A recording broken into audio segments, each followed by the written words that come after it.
Hola, muy buenas tardes. Mi nombre es Etzel Hinojosa y tendré el gusto de moderar el webinario el día de hoy que se titula El framing de la pandemia, guerra, héroes y solidaridad. A nombre de la doctora María del Carmen Contillo Vescontria, directora de la ENALT y del equipo de formación académica de la ENALT, les hago llegar un saludo afectuoso y les doy la más cordial bienvenida a esta transmisión. Ustedes están siguiendo este webinario a través del canal de eventos ENALT en YouTube y podrán consultarlo posteriormente aquí mismo.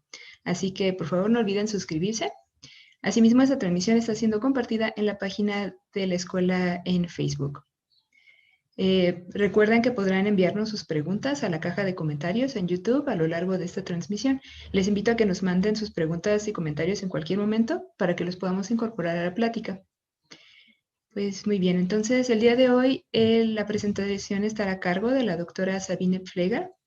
La doctora Pfleger es doctora en lingüística por la Universidad Nacional Autónoma de México y maestra en romanística, anglística y comunicación audiovisual por la Universidad de Karl von Ossietzky en Hamburgo, Alemania.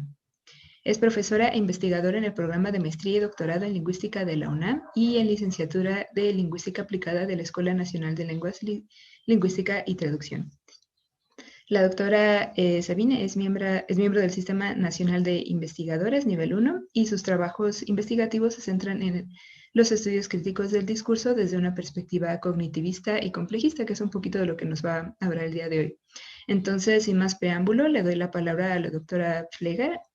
Adelante, por favor. Muchas gracias, Etzel.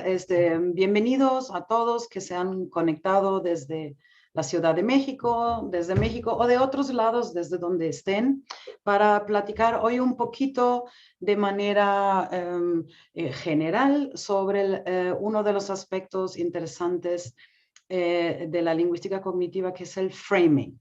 Les voy a compartir una presentación de PowerPoint.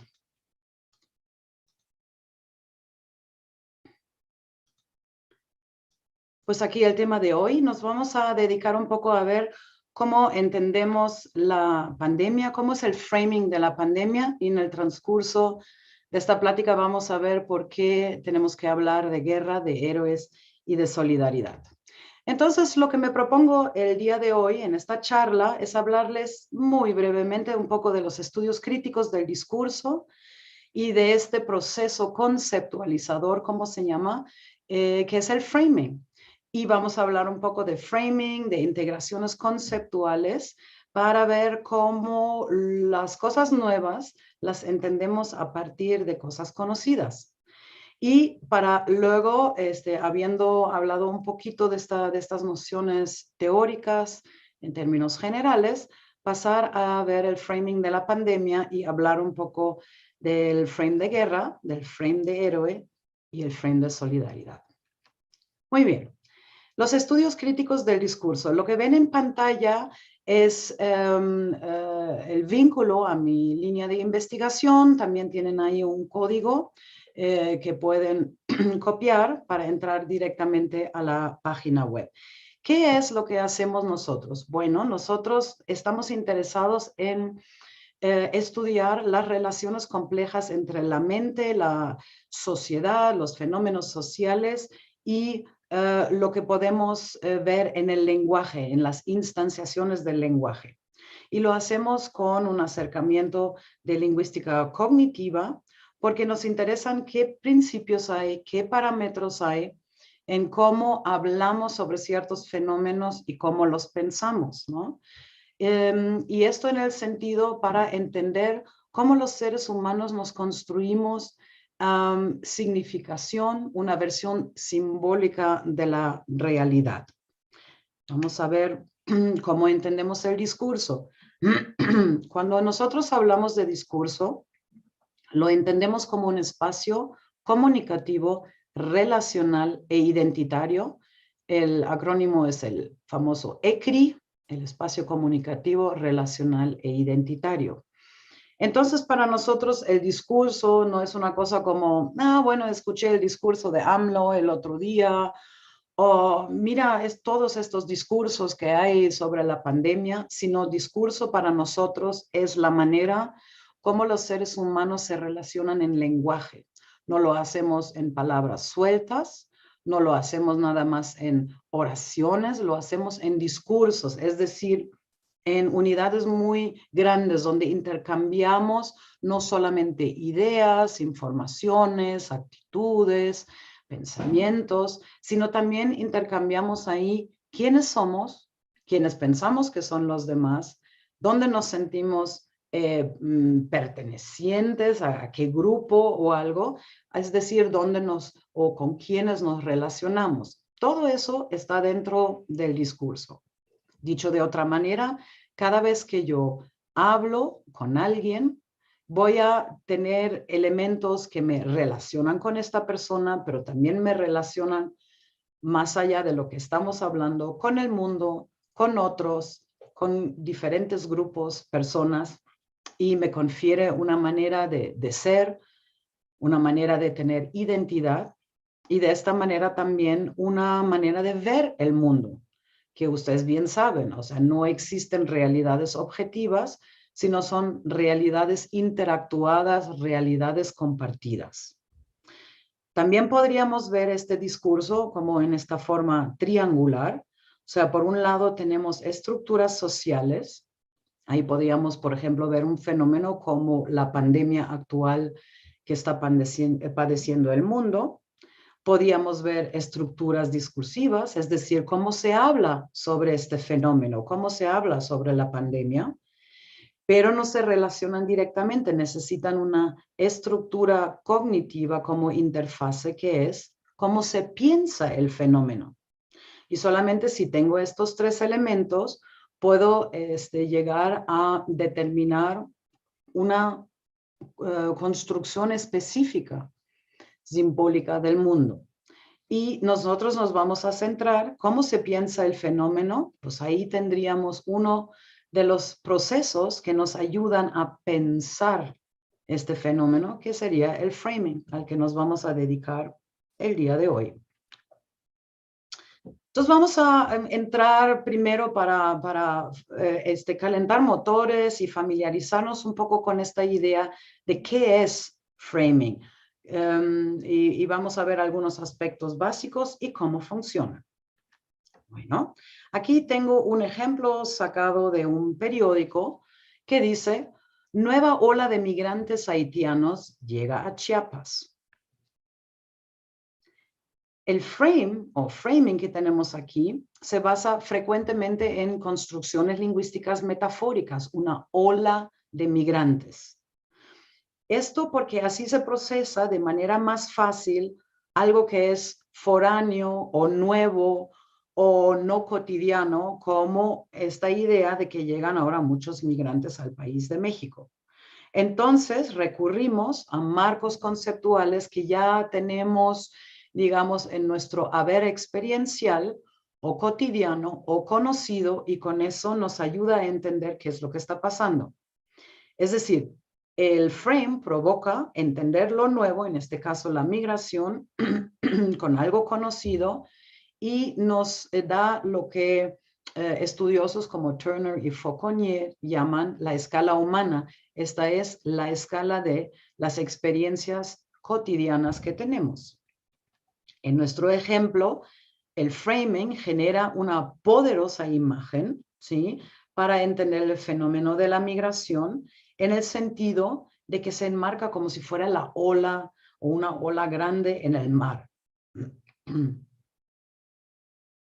Y con esta idea, esta ola grande nos deja con un sentimiento, nos evoca una idea de que una ola de migrantes inunda o tiene el potencial de inundar al país. O sea, nos deja con una sensación negativa, hasta amenazadora, como con un peligro. Esta es la idea del framing, o sea, no solamente proveer una información dada, sino también vincularla con una postura identitaria, con una actitud y con sentimientos. Pero obviamente el ejemplo de la ola de migrantes es nada más una forma muy básica, muy sencilla para entender el framing. Normalmente el framing ocurre de manera múltiple. haciendo lo que llamamos integraciones conceptuales, es decir, tenemos varios framing que conjuntamente hacen que emerjan nuevas ideas, nuevas imágenes y nuevas maneras de entender nuestra realidad. Para eso les tengo este ejemplo. En la imagen vemos a 3 perritos que se hacen las siguientes preguntas. ¿Qué está pasando? ¿Por qué todos los humanos llevan bozal? Y aquí el primer frame sería que un cubrebocas, el que usamos para protegernos contra el virus, se puede establecer una relación, un parecido al bozal de un perro, ¿sí? Porque también cubre de alguna manera la parte de la boca. En el frame 2 tenemos estos perros que vemos aquí actuando como seres humanos porque se cuestionan cosas, hablan entre ellos, se hacen preguntas. Y en el tercer frame vemos además que tienen los ojos abiertos, que nos denota semióticamente como que hay una especie de asombro, ¿no? Incredulidad de lo que está pasando. Todo eso, diferentes frames y en segundo plano o menores o relacionados, podíamos encontrar seguramente 2 o 3 más, se van uniendo para generar como esta idea de humor, este efecto humorístico en un meme en Facebook para reírnos de alguna manera de lo que está pasando en la pandemia. El siguiente de la misma manera. Vemos aparentemente un mapa de metro, pero cuando vemos las estaciones, pues no aparecen estaciones de metro como las que conocemos, sino tienen shower, bathroom, toilet, yoga mat, computer. Y semióticamente ya entendemos que aquí está algo diferente, ¿no? O sea, parece un mapa o rutas de traslado al trabajo, ¿no? Que normalmente haría en metro, pero ese mapa de metro es ahora un mapa de mi casa, ¿sí? El viaje diario ya no se realiza hacia afuera, sino dentro del confinamiento de nuestra propia casa, que es el frame 2. Y en el frame 3, pues las estaciones del metro son diferentes puntos en el hogar. Y nuevamente nos genera una especie de integrar todo estos frames, este framing de una situación determinada, que es un lockdown, el tener que quedarse en la casa, con un efecto humorístico, sobreponiendo cuestiones de la experiencia cotidiana, que es las rutas del metro, las estaciones del metro, sobre la situación de tener que quedarnos en casa y nuestros únicos movimientos son como del refri al baño y de regreso a la computadora. Cuando vemos ahora los framings de la pandemia, obviamente también pertenecen a esa idea de múltiples frames se conectan para que de ahí surjan efectos psicológicos de tal suerte que no solamente se nos está ofreciendo información sobre un tema novedoso como la pandemia del coronavirus, sino también tiene efectos psicológicos y emocionales. Y hay 3 frames que se interrelacionan, son especialmente interesantes y vamos a verlos, que son el frame de guerra, el de héroe y el de solidaridad.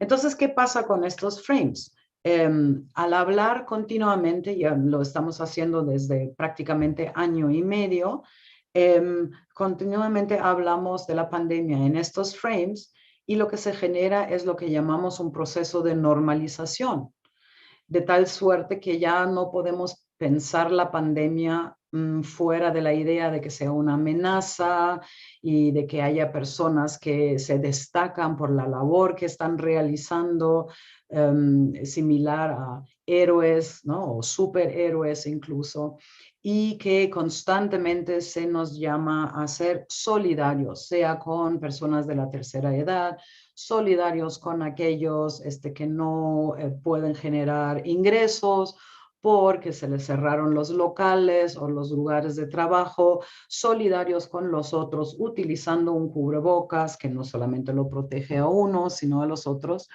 Entonces, este proceso de normalización hace que vivamos la pandemia ya en un cierto estado natural, quisiera decir de alguna manera.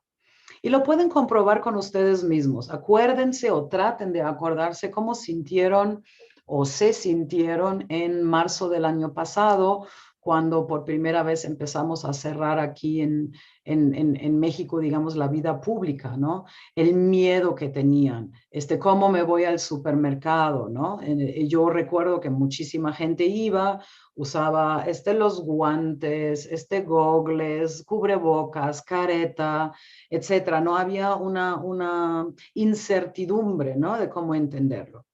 Y a través de constantes framings y de hablar de la pandemia de una cierta manera, no es que haya dejado de ser menos peligrosa, pero también la incorporamos simbólicamente a nuestro entender y de esta manera también ajustamos un poco nuestro comportamiento. Seguimos siendo cautelosos, pero quizás ya no en sobremanera, ¿no?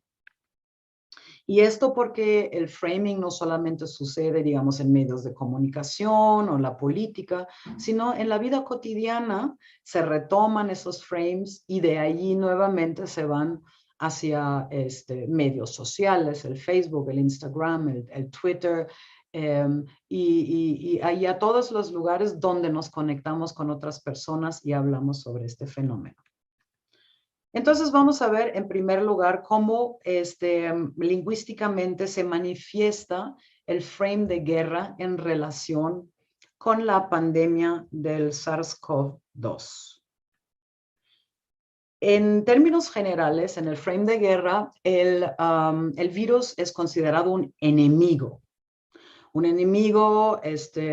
poco palpable, invisible, pero contra el cual hay que luchar incansablemente para vencerlo, ¿no?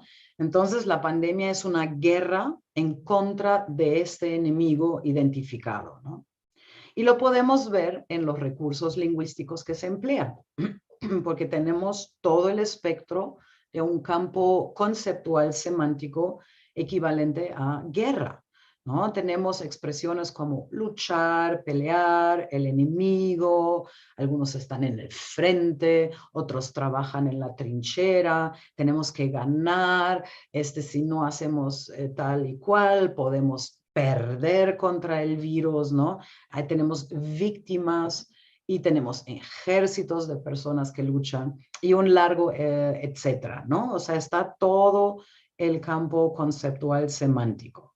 Y vamos a ver algunos ejemplos tomados desde fuentes de medios sociales o de medios de comunicación de diferentes países, y todos reflejan esta, digamos, universalidad del frame de guerra para la pandemia del SARS-CoV-2. Aquí tomado desde ejemplos en español desde México. Por ejemplo, se habla de que estamos en guerra, ¿no? Marco en negrita, digamos, los elementos léxicos, las palabras, etcétera, ¿no? Que nos refieren a ese campo conceptual semántico. El enemigo está ahí, invisible, escurridizo, ¿no? Entonces también le damos una calidad, o sea, es un enemigo doblemente peligroso, digamos, ¿no? Porque ni siquiera se puede ver, ¿no? No sabemos cómo atacarlo, en qué momento atacarlo, ¿no? Y es escurridizo, o sea, también se sustrae a todas las medidas de combate, ¿no? Que le estamos haciendo.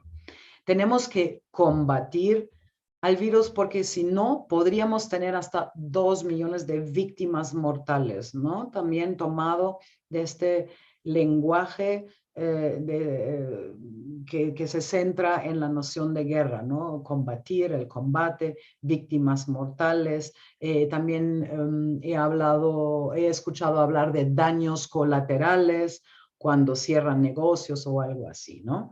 El COVID es un asesino invisible, ¿no? O sea, hay una personificación ahí, ¿no? Antes vimos que frecuentemente se usan metáforas, ¿no? El virus ni siquiera es un ente vivo, ¿no? Pero aquí lo convertimos en una persona, en un asesino, ¿no? Que que va detrás de nosotros, ¿no?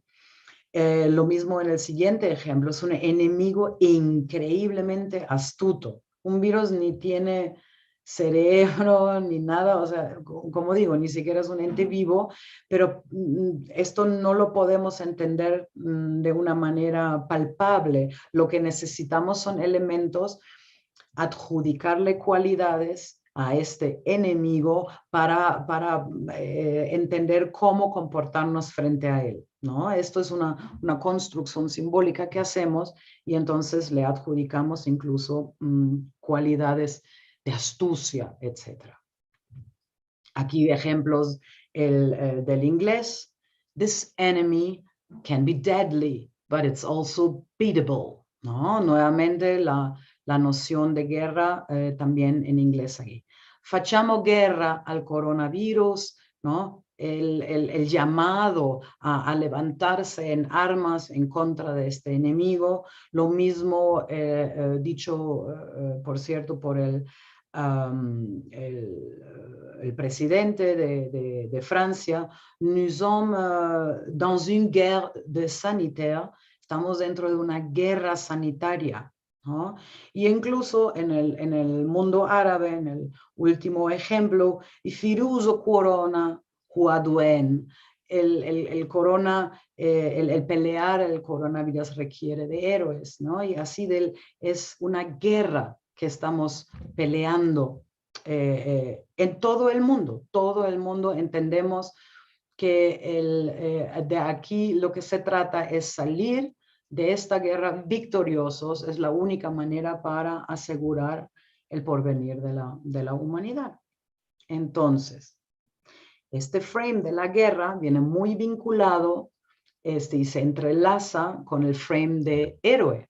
En toda guerra, si piensan en sus clases de historia, siempre se destacan unos cuantos, ya sea porque han hecho cosas militarmente hablando muy no sé, fabulosas, etcétera, o porque se hayan destacado por su labor humanitaria, o por entregarse de manera altruista a algo. Y entonces también en esta guerra contra este enemigo invisible tenemos héroes. Y estos son los que trabajan en el sistema de salud. ¿Sí? Se les dice que son un ejército heroico en contra de este enemigo SARS-CoV-2. Y el campo conceptual aquí atribuye a los trabajadores de la salud muchísimos rasgos heroicos, ¿no? Porque están al frente, están en las trincheras, luchan, batallan, cuidan, tienen cualidades de ser fuertes, incansables, sobrehumanos, tienen valor, arriesgan sus vidas, son guerreros o se enfrentan incluso a algo casi imposible que es el apocalipsis. Vamos a ver los ejemplos lingüísticos. Son un ejército de héroes y heroínas anónimos, ¿no? Esa idea del batallón que están allí, ¿no? Luchando, ¿no? Se vincula estrechamente con la idea de guerra. En México, los superhéroes portan bata blanca, estetoscopio, gafas de protección y mascarilla quirúrgica. Entonces, una nueva forma de superhéroe, ¿no? O sea, no tiene una capa como Superman o músculos exagerados o puede mandar rayos o alguna cosa, sino ellos son los que portan la bata blanca, el estetoscopio, etc. Ellos son los nuevos superhéroes en esta guerra contra el coronavirus. La gente se expresa con respeto y admiración. Mi respeto y admiración para todo el personal de salud que está poniendo en riesgo sus vidas por salvar vidas, ¿no? Ese tópico clásico de que yo doy mi vida para que otros puedan vivir, ¿no? La última, la máxima forma de ser altruista es lo que hacen estos superhéroes, ¿no? Ellos no se preocupan por su vida, sino la entregan para salvar a otros. Lo mismo en otras lenguas. This coronavirus pandemic created heroes that are ready to serve the public. ¿No? Están al servicio del público, ¿no? El superhéroe no se preocupa por sí mismo, sino está para servir, para salvar a la humanidad. Y aquí del alemán, sie pflegen, sie helfen, sie kämpfen, die Heldinnen und Helden der Corona-Pandemie, ¿no? Luchan, son heroínas y héroes de la pandemia del coronavirus, ¿no? Todo eso lo hacen. Nossos profissionais de saúde são heróis, espero que mi portugués no sea tan pésimo, ¿no? Son héroes, ¿no? Y lo mismo lo tenemos aquí para el rumano. Asistente medical es un héroe, ¿no? Si, en todos lados, en todas las lenguas podemos encontrar este concepto del héroe que entrega su propia vida a favor de los demás, que son nuestra protección, nuestra arma, si quieren, hablando metafóricamente, en contra del virus y la prevención para que mueran muchas personas. Y vinculado a eso, si vemos ahora, bueno, todo se enmarca como una guerra y esta guerra tiene héroes, bueno, también tiene que tener muchos soldados rasos. Y los soldados rasos somos todos nosotros y a nosotros, público en general, se nos pide solidaridad. Es otro frame que se entrelaza con los primeros dos. Porque en cada guerra que celebra sus héroes se necesita de la solidaridad de la población que tiene que hacer sacrificios y aportaciones porque solamente así va a ser posible combatir al enemigo.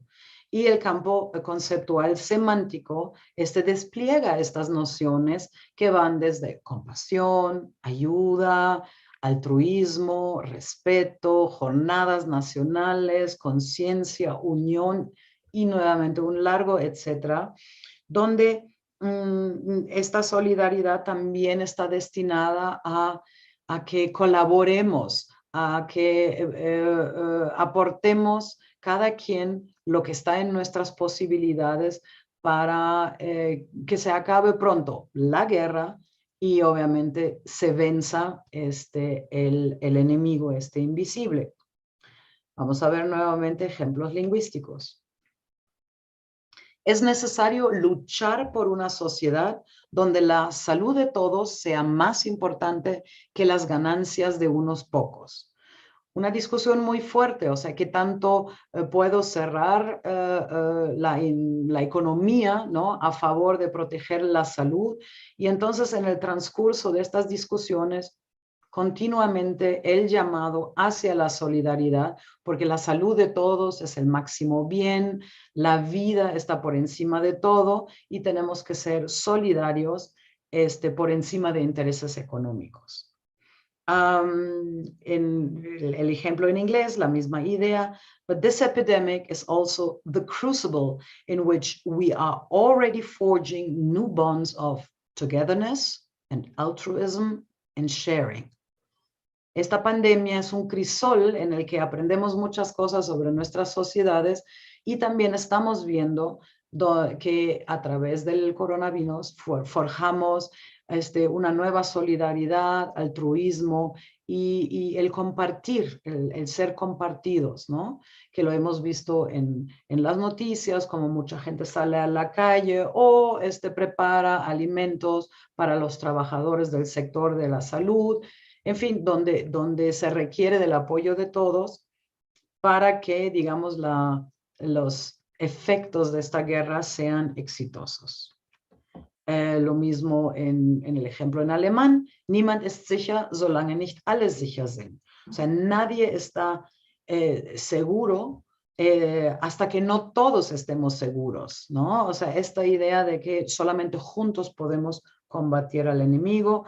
En el italiano, l'Italia che resiste, la solidarietà ai tempi di coronavirus, ¿no? Italia, conjuntamente la nación, todos los italianos tienen que resistir en estos tiempos, tienen que poner cada quien lo que le es posible dentro de su entorno, ¿no? O en francés, Journée nationale de solidarité avec récolte de dons pour les personnes le plus durement touchées par la crise, ¿no? Aquellas personas que han sufrido más, que están más golpeados incluso, ¿no? por la crisis, requieren de nuestra ayuda y de nuestra comprensión. Entonces, estos 3 frames a lo largo de los últimos pues, año y medio, digamos, es un poquito menos, pero en el último año y medio, obviamente han tenido efectos psicológicos, como lo vimos en el framing inicial, donde puede ser un efecto psicológico, el humor o sentir peligro cuando vienen los migrantes o algo así. El constantemente meter en nuestra cabeza que estamos en un periodo excepcional de guerra, donde tenemos que celebrar a nuestros héroes que luchan en la pandemia y donde se nos exige mucho sacrificio y solidaridad. Los efectos psicológicos son muy fuertes. Mucha gente dice que ahora tienen miedo a contagiarse, tienen miedo a contagiar a otra persona, tienen miedo a la muerte. Entonces el miedo también es un frame en el efecto psicológico que, que se entrelaza fuertemente con este framing de que estamos en una guerra. Muchos entran en pánico, ¿no? Entro en pánico si veo a alguien sin mascarilla. Y cada quien lo puede de alguna manera comprobar con uno mismo, ¿no? O sea, ¿qué tanto se fijan ahora si la persona detrás de usted realmente está guardando la distancia apropiada? ¿O qué hacen si ven en la calle a alguien cerca sin la mascarilla, ¿no? Empezamos también a tener, digamos, comportamientos, interacciones modificadas sobre los momentos de prepandemia. No quedaré con mis amigos hasta que no salga la vacuna o ellos me digan que han dado negativo en el COVID-19, ¿no? Esto de la modificación entra hasta en los espacios íntimos, en las casas, con los amigos, con los familiares, y nos aislamos por estos miedos iniciales. O no quiero que vengan los hijos o mis hijos a casa de momento, por el mismo miedo de que no quiero contagiar y no quiero ser contagiado, ¿no? Porque muchos, desafortunadamente, hemos vivido de manera muy cercana los efectos que puede tener una infección con el SARS-CoV-2 cuando es severa.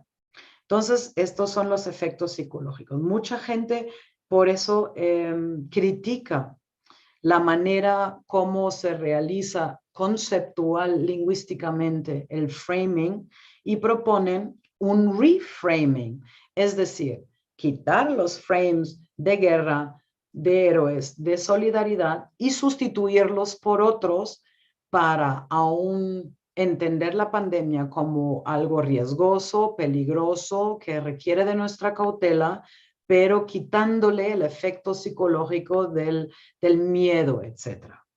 Entonces hay una iniciativa, ustedes se pueden meter a la página, simplemente entran en su buscador, hashtag ReframeCovid, que es una iniciativa, y esta es la carátula, digamos, de esta página para el contexto en México. Se pueden meter ahí y hacer propuestas de cómo lograr un reframing, es decir, enmarcar de manera distinta el COVID con el efecto de que protégete, pero no le tengas ese miedo exagerado que se siente cuando se tematiza como una guerra o un enemigo asesino invisible. Aquí hay ejemplos.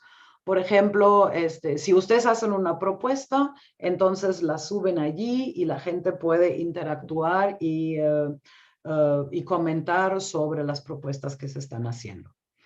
Y entonces aquí tenemos a Paula Sobrino que dice, sí, metáforas que recreen escenarios deportivos como un maratón o carreras de relevos en donde hay etapas y trabajo en equipo, crean menos alarma y siguen llamando a la responsabilidad social. ¿Qué tal? ¿Sí? O sea, la propuesta de ella no es el frame de guerra, el frame de héroes, sino un frame deportista o de deportes, ¿no? Donde vemos un maratón o una carrera que requiere que se colabore, que se trabaje en equipo. Esa es su propuesta para tematizar, entender y enunciar el tema del COVID, ¿no? Otro ejemplo allí, no queremos sanitarios mártires, ¿no? Refiriéndose obviamente a los trabajadores de salud, queremos directores de orquesta que nos digan cómo acompasar la orquesta social. Queremos entrenadores que nos digan cómo jugar. Por favor, cambiemos el discurso. Entonces aquí la idea nuevamente de un frame más conjunto, donde destaca uno como líder, un director de orquesta o algo, y que nos reúna a todos para que juguemos juntos, para que estemos coordinados en el entender, en la construcción simbólica, digamos, del COVID, ¿no? Entonces, si están interesados, métanse hashtag #ReframeCovid, lean qué otras propuestas hay y si están de acuerdo o no.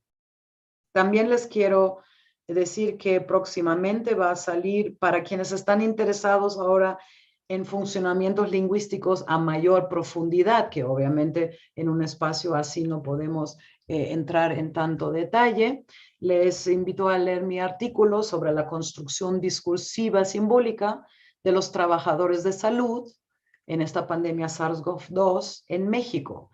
Y en este artículo, próximamente a salir en Rutas del Campo, una revista del INA, trato específicamente cómo se ve, cómo se construye a la enfermera frente al epidemiólogo. Y ahora sí, ahí en mayor análisis lingüístico para quienes están interesados. Todavía no sale, pero ahí les dejo la liga y es cuestión de semanas para que esté disponible en la red. También les quiero dejar algunas lecturas, porque obviamente digamos, hoy hemos hablado un poquito de aspectos léxicos, pero también podíamos hablar de modalidades verbales que se reiteran, repiten en las construcciones, en el framing.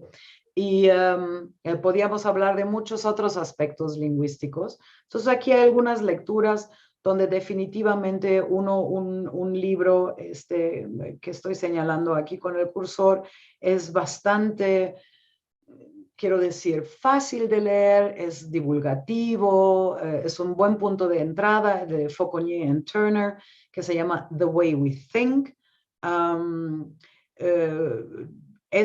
También No pienses en un elefante, de George Lakoff, uno de los, digamos, promotores en últimos tiempos de la idea de los frames y del framing. También se puede leer bastante bien, mientras que, digamos, los otros tres, Fairhurst, Goffman, quizás requieran un poquito más de conocimiento del lenguaje o algo, pero ninguno de estos debería presentar mayor problema. La mayoría está disponible en línea, y si ahora no tuvieron el tiempo de tomarle la foto o apuntarlos, más adelante seguramente está la retransmisión, está grabado en el archivo del YouTube en alt, y si se suscriben, tienen acceso ahí ilimitadamente. Entonces quiero terminar con esta idea del framing diciéndoles lo que vemos aquí. The power of framing is not what you say, it's how you say it. Con eso le damos un marco, le damos una guía y le damos una dirección para entender simbólicamente una realidad determinada. Muchas gracias, y aquí estamos ahora para Etzel y yo para recibir sus preguntas, dudas, críticas, cuestionamientos, o en su caso, si tienen ¿cómo se llama? Algún reframing interesante para esta pandemia que estamos padeciendo. Y Voy a muchísimas gracias dejar por de compartir. Sí. Gracias. Sí, muchísimas gracias por su presentación, ¿no? Entonces, como bien dice, pasamos ahora a la sesión de preguntas y les recuerdo que pueden dejar todas sus preguntas en la caja de comentarios en YouTube. Pues sí, no, lo que me llamó mucho la atención de lo que ahorita lo que expuso es que este framing se da en varias lenguas, ¿no? Y bueno, varias lenguas, varias culturas, Ya. que se da un framing tan parecido. No sé si es porque la guerra hace algo como tan común para muchos. No, exactamente, ¿no? Van a decir, bueno, ella habló de cuestiones experienciales o conocidas o todo eso. Claro, la mayoría de las personas, afortunadamente, no hemos vivido nunca una guerra en carne propia, ¿no? Pero la guerra es un tema de la humanidad, o sea, es un frame con el que crecemos, aprendemos que desafortunadamente, ¿no? 80% de la historia humana han sido guerras, ¿no? Uno peleando contra el otro. Entonces, la guerra es algo que está allí. Cuando vemos la televisión, que vemos, bueno, siempre alguien está peleando contra otro. Los videojuegos, ¿qué son? ¿No? War of the Worlds, ¿no? Todo el mundo peleando contra todo el mundo. O sea, guerra, chistosísimamente, sí es un marco experiencial muy fuerte, humanamente hablando, y siempre, siempre, siempre sirve en el momento que identifico, digamos, un enemigo común y a ver cómo atendemos ese problema, ¿no? Se saca del cajón y órale, estamos en guerra. Porque además motiva al ser humano a una especie de de irritación en el SIDA, estimulación psicológica, ¿no? Física, de estar listo, de que hay que hacer cosas, ¿no? Guerra es estar en alerta constante, ¿no? Y para eso sirve. Ok, pues Víctor Martínez nos escribe, él dice, da la impresión que el framing de guerra sirve a los gobiernos, a algunos al menos, para ocultar la manera deficiente en que se enfrentó la pandemia.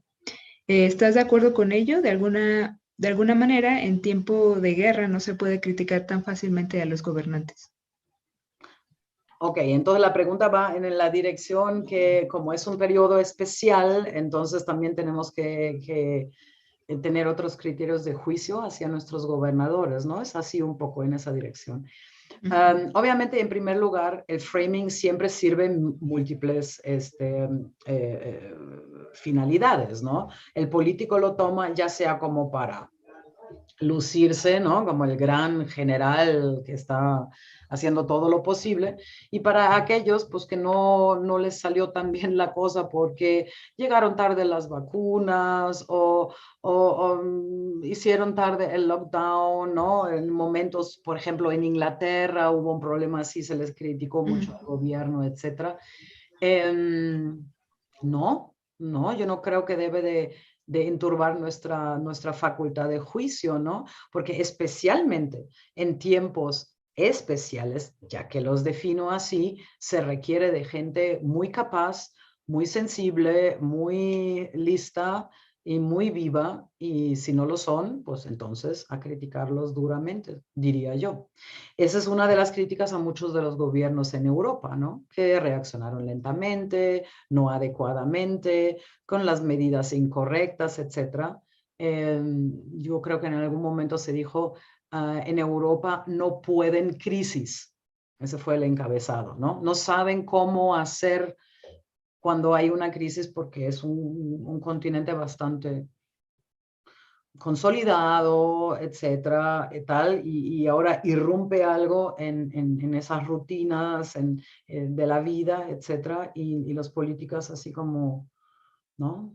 Una bola de cucarachas cuando prendes la luz, ¿no? Para todos lados y a esconderse y no reaccionar. No, sí hay que criticar, claro. Sí, claro. Susi también nos escribe, el framing claramente tiene un impacto psicológico muy importante socialmente. ¿Podría darnos un ejemplo de cómo un framing ha impactado históricamente? ¿Hubo un reframing posterior? Muy buena pregunta. No. Los reframings que se intentan hacer se quedan como en esta iniciativa, ¿no? Hashtag Reframe COVID, ¿no? Generalmente son un intento de una contracultura que yo en este momento no recuerdo algo así, ¿no? Tratan de establecer algo en contra de un mainstream, de una corriente generalizada. Es muy difícil una vez que se haya dado el proceso de normalización, de verdaderamente cambiar completamente el discurso, la manera de cómo entender una realidad simbólica. En términos de una pandemia o enfermedad, no recuerdo. Se hacen intentos, ¿no? Por ejemplo, si pensamos en lo que está pasando con exclusión por género, por color de piel, etcétera, ¿no? Estamos tratando ¿no? de enmarcar las cosas de otra manera y no muy exitosamente, ¿no? Porque está muy normalizado el discurso, digamos, mainstream, generalizado.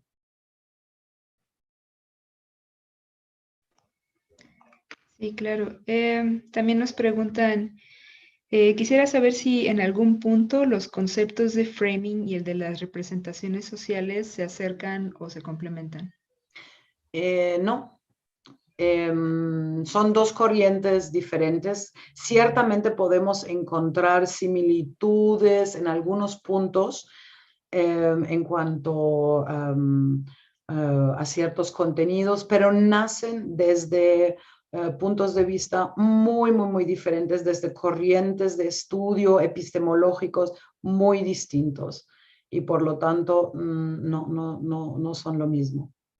Ni buscan al fin y al cabo, digamos, las mismas cosas. Sí, también nos comentan, ¿no? Que excelente plática, que me atrevería a llamar análisis de texto y que me recuerda a mis clases de estudiante de traducción literaria en aquel entonces. Mira.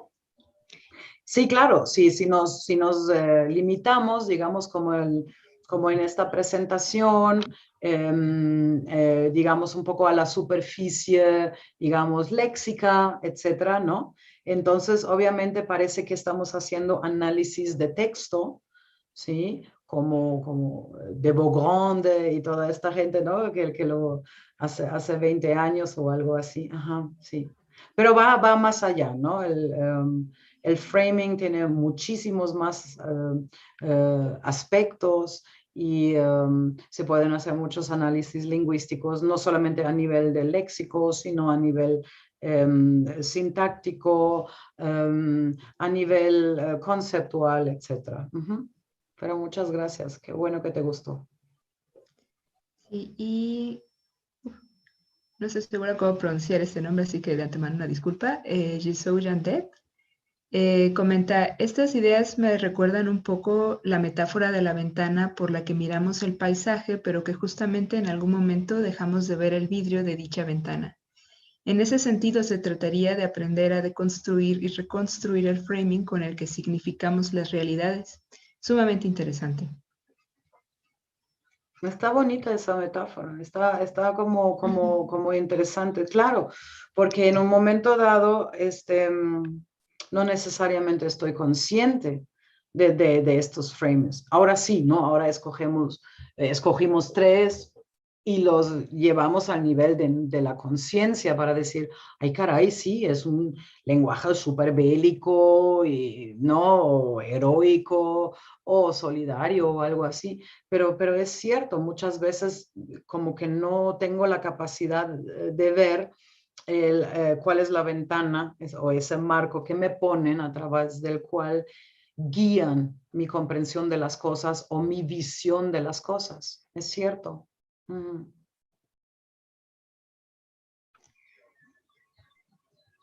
Sí, y bueno, en este sentido, ¿no? De cómo afecta bueno, que nos llegan las preguntas, cómo afecta el framing realmente a toda nuestra percepción. ¿Ayuda también este framing a construir discursos políticos? Es decir, ¿cómo se vuelve una cuestión política, ¿no? De repente pienso como en un salto de todo lo que nos explicó, de cómo entender la pandemia como una situación de guerra, a acusaciones que gobiernos hacen al gobierno de China por iniciar, digamos, una guerra biológica. Exacto. Y que ahora se está investigando nuevamente, ¿no? O sea, que fue siempre el tema de Donald Trump de decir, no, eso no se escapó de un laboratorio o porque se comieron ahí un murciélago o algo así. Esto es, ¿no? Puesto en el mundo por China, ¿no? O sea, geopolíticamente manejando ahí o utilizando esto como para manipular simpatías, antipatías, nuevos nacionalismos, redistribuciones geopolíticas, etcétera, claro. Y ahora se está retomando, ¿no? Nuevamente estamos en las conjeturas de que si salió de un laboratorio o no, cuál es el origen, ¿no? Al fin y al cabo, el ser humano también está programado para siempre ir a la causa prima, ¿no? Queremos saber quién fue el primero y cómo fue, ¿no? Y entonces, sí, por supuesto, hay abuso de estos frames y por el otro lado los puedo yo construir, ¿no? Si ahora quieren ver framing y quieren probar un poquito cómo funciona o si detectan regularidades y patrones, vean las campañas políticas. México ahora está en fase de elecciones y traten de ver, ¿no? Hay frames repetitivos, o sea, ¿qué es lo que nos tratan de decir, de convencernos, ¿no? De si voto por un partido o por otro, ¿no? Uh-huh.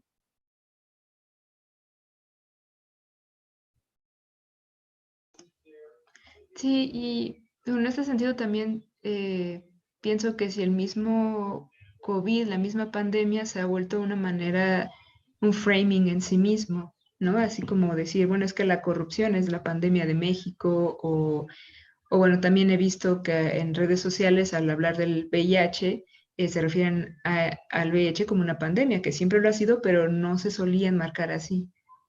Sí, no, claro, o sea, una vez que tenemos esto, o sea, hablamos de lo conocido, lo nuevo y lo conocido. Ya la pandemia es conocida. Lo que yo dije inicialmente, recuerden cómo se sintieron en marzo del año pasado y cómo se sintieron en marzo del 2021, ¿no? O sea, ya estamos como medio manejando el asunto, ¿no? Entonces, esto pasa a, digamos, nuestro haber cognitivo. Ya hemos pasado por esta pandemia y toda su conceptualización y toda su discursivización, ¿no? Ya la tenemos como almacenada y ahora también la podemos utilizar como algo conocido, experiencial para referirnos a otros fenómenos, ¿no? O establecer vínculos, como el que planteaste entre la corrupción, ¿no? Como una pandemia, eh, o otras enfermedades que ahora las estamos viendo así, exactamente. Pero nos faltaba en primer lugar esa experiencialidad, esa capacidad de tenerlo en nuestro haber conceptual, semántico, para luego poder de ahí redistribuirlo a otros campos de la vida cotidiana. Uh-huh. ¿No? Al final sí nos deja una enseñanza en nuestros discursos, ¿no? Sociales, toda esta experiencia que hemos vivido con la pandemia. Exactamente, y han salido muchas cosas, ¿no? ¿Cuántas veces no hemos leído esta idea? Y hubo un ejemplo que mostré de que esta pandemia también es un crisol, ¿no? O sea, también se podía analizar esta idea de que es algo tan concentrado que nos hace ver también en esta concentración muchos de los males de nuestras sociedades, de las cosas que sí funcionan, de lo que es absolutamente deleznable, etcétera, ¿no? El COVID también permite tipo lupa, ¿no? O sea, poner el dedo en la llaga y efectivamente condensar un poco tiempo y espacio, ¿no? O sea, por un lado es muy largo, ¿no? Porque todos nos pasamos así como nosotros ahora enfrente de la computadora 9 horas diarias en Zoom, pocos contactos sociales reales y los días pueden parecer chiclosos, largos, ¿no? Pero al mismo tiempo es una condensación, compresión de experiencias y vivencias, ¿no? que también es un aspecto que topológicamente se podía estudiar desde la lingüística cognitiva y cómo se refleja en el lenguaje. Claro. También nos habló un poquito de los efectos de entender la pandemia, de los efectos psicológicos de entender la pandemia como una guerra. ¿Ocurre lo mismo con el frame de héroe? Vi en el, por ejemplo, el tweet que compartió también, ya no hablaban de héroes, ¿no? Sino de mártires. Hay... Sí, en el artículo discuto un poco ese efecto donde de repente todos se fueron encima de las enfermeras, ¿no? Y las atacaban, les escupían en la calle, les tiraban cloro, les prohibían subirse al metrobús, al metro, algo diciendo que contagian, que contaminan, esto, lo otro, ¿no? O sea, para nada son Superman, ¿no? O sea, pensando que Superman existiera, pues chance no me meto con él, ¿no? Porque sí tiene superpoderes. Mientras que aquí la calidad de héroe o heroína es una obviamente construida, enmarcada, es un frame artificial de alguna manera, ¿no? Y la gente en la calle pues no ha reaccionado bien con las enfermeras. Sí con el epidemiólogo al inicio. Era un héroe, López-Gatell, el héroe en blanco o algo así. Y ya conforme pasa el tiempo, pues también empiezan ahí resemantizaciones y de guapel lo quieren hasta fuera del gobierno y cosas así, ¿no? Entonces lean, cuando salga el artículo está interesante. Sí, sí, muy interesante, ¿no? Porque sí creo que sí me pareció llegar a ver también este otro discurso de decir, no, no hay que tratar a los trabajadores del sector de salud como héroes, ¿no? Hay que buscar que tengan que tengan Salario. buenas condiciones de trabajo. Ajá, exacto. Exacto, que eso fue la crítica siempre desde adentro del sector de trabajadores de salud. O sea, no nos aplaudan o canten desde los balcones. ¿Se acuerdan que hubo esta vibra universalizada que se les aplaudía a los enfermeros y las enfermeras en las tardes, ¿no? Desde los balcones en los lockdown. Y ellos decían, pues no necesito eso, dame equipo, dame protección, etcétera, y dame un buen salario. Eso es lo que necesito porque yo estoy realizando un trabajo, ¿no?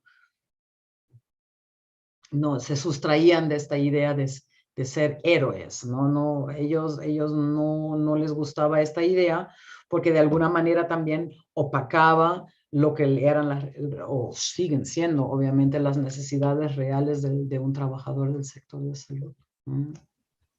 Sí, claro, ¿no? Entonces, pues es interesante ver cómo este tipo de framings también se convierten en cuestiones ya más, discusiones más políticas, ¿no? Ajá, Es, una vez que haya iniciado este proceso de normalización, es decir, boom, ya me cayó el 20, como decimos metafóricamente, entonces también empieza la discusión, la polarización, etcétera, ¿no? El rozarse con el cómo entendemos conceptual semánticamente un fenómeno. Nos llega otra pregunta. Dice, Byung-Chul Han, filósofo contemporáneo, habla de la sociedad del cansancio. Habla que antes el hombre estaba alerta a la defensa, como en guerra, atento al otro. Hoy, según el filósofo, el hombre se centra más en uno, en alcanzar metas y en un individuo cansado, no de luchar hacia afuera, sino consigo mismo, ser mejor, alcanzar metas, etc. ¿Crees que las consecuencias de los sistemas económicos, en específico del capitalismo, tengan un efecto en el framing? ¿Podría decirse que un framing puede legitimar de alguna manera doctrinas o sistemas económicos, ideológicos? Claro, claro. O sea, parte de la construcción de nociones ideológicas, si por ejemplo pensamos en una ideología económica neoliberal o algo así, obviamente, o sea, requiere de un framing, ¿sí? O sea, convierto a personas en productos, los enmarco como clientes o productos o etcétera, ¿no? Entonces utilizo frames claro, para construir mi ideología, ¿no? De hecho, los primeros ideólogos, digamos, en ese sentido, en hacer framing, definitivamente son las religiones, ¿no? O sea, construyen todo su esencia, su identidad, ¿no? Estableciendo múltiples frames entrelazados, ¿no? Que los definen claramente y a quienes siguen estas ideologías, ¿no? Sin querer hacer una crítica o querer ofender aquí a alguien, simplemente yo lo veo desde un proceso conceptual semántico. Claro, y eso un poco, ¿no? Tiene que ver también con trabajos que ha estado ahorita usted realizando, ¿no? De cómo... Sí, uno de los trabajos actuales, de hecho, que estamos haciendo en la línea de investigación, y lo conoce muy bien Etzel porque pertenece a la misma, estamos trabajando ahora en la neoliberalización de la academia y queremos ver cómo hoy se presenta la universidad pública, la academia, digamos, entre esos dos polos, academia y mercado, ¿no? Qué procesos neoliberalizantes hay, cómo se posicionan los académicos frente a eso y qué consecuencias tiene, ¿no? Para el quehacer académico al empezar a adoptar una ideología que al fin y al cabo es de otro ámbito, del mercado, de la economía, y parece tener poco que ver con la academia, pero mirando de cerca vemos cómo ya se está empezando a enmarcar, como tenemos un framing ya de la academia en esa dirección. Y pues muchas gracias. Creo que ya no hay más comentarios ni dudas. Entonces, pues muchísimas gracias a usted, a la invitada del día de hoy, por su tiempo, por compartir su experiencia, que sin duda nos aportará mucho para entender todos los procesos, ¿no? Cómo vamos construyendo simbólicamente el mundo. Muchas gracias también a la audiencia por su participación en esta emisión. Si les gustó esta presentación, no olviden suscribirse al canal donde van a encontrar pues muchísimas cosas interesantes. Y desde luego agradecemos también a todo el equipo técnico que hizo posible la transmisión de este evento. Entonces, hasta pronto. Muchísimas gracias, que estén bien, cuídense.